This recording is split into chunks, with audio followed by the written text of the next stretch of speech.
The future is urban.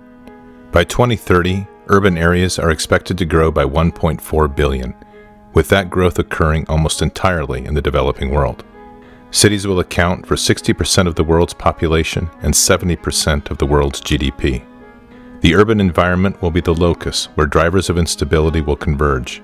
It is the domain that by the year 2030, 60% of urban dwellers will be under the age of 18.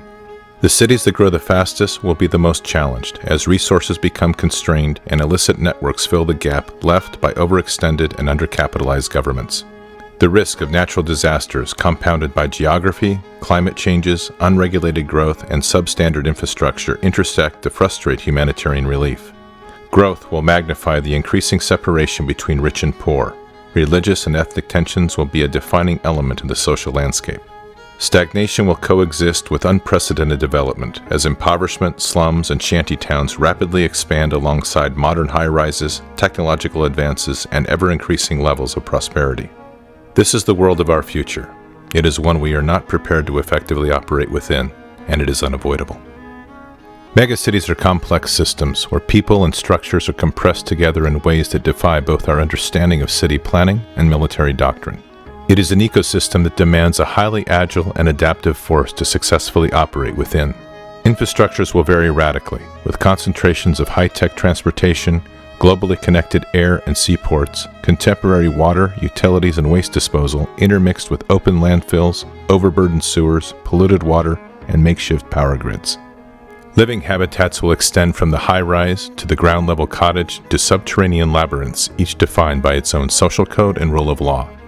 Social structures will be equally challenged if not dysfunctional, as historic ways of life clash with modern living, ethnic and racial differences are forced to live together, and criminal networks offer opportunity for the growing mass of unemployed. This becomes the nervous system of non-nation-state, unaligned individuals and organizations that live and work in the shadows of national rule. Where physical domains can be seen, digital domains will have limitless potential to breed and expand without limit. Digital security and trade will be increasingly threatened by sophisticated illicit economies and decentralized syndicates of crime to give adversaries global reach at an unprecedented level. This will add to the complexities of human targeting, as a proportionally smaller number of adversaries intermingle with a larger and increasing number of citizens. The scale and density of these domains is daunting. In a city of 10 million, where you hold the support of 99% of the population, the remaining 1% represents a threat of 100,000.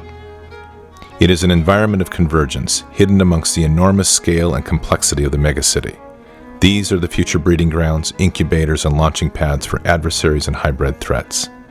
Linked globally, these are man-made labyrinths that provide refuge and movement across the vast sections of these cities where alternate forms of governance have taken control.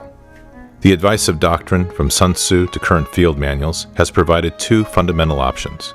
Avoid the cities, or establish a cordon to either wait out the adversary or drain the swamp of non-combatants and engage the remaining adversaries in high-intensity conflict within.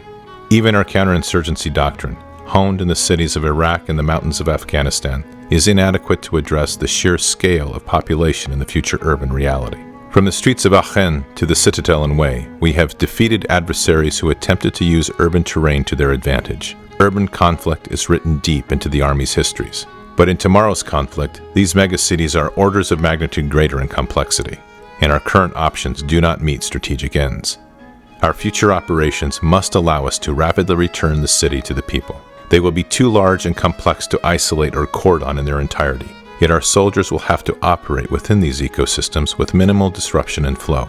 Our current and past strategies can no longer hold. We are facing environments that the masters of war never foresaw. We are facing a threat that requires us to redefine doctrine and the force in radically new and different ways.